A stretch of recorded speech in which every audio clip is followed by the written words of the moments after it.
Hello. Okay, so I just got back from my hike and I'm hungry, so let's do it.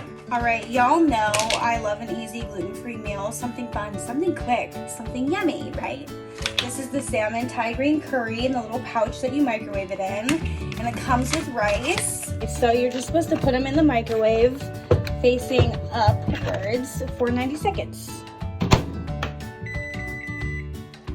Absolutely. So we have the salmon green curry right here, and then the rice. She's fresh, she's fun, she's gluten-free, and she's also got a kick, but I liked it.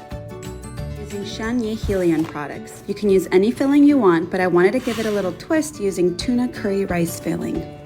Heat up the ingredients in the microwave and mix it all together. Using an empanada disco, add the filling, and with a fork, make sure to seal the empanada together. Spray with some olive oil and bake in the oven for 400 degrees Fahrenheit for about 10 to 15 minutes. Now that is crunchy, ay Dios mío.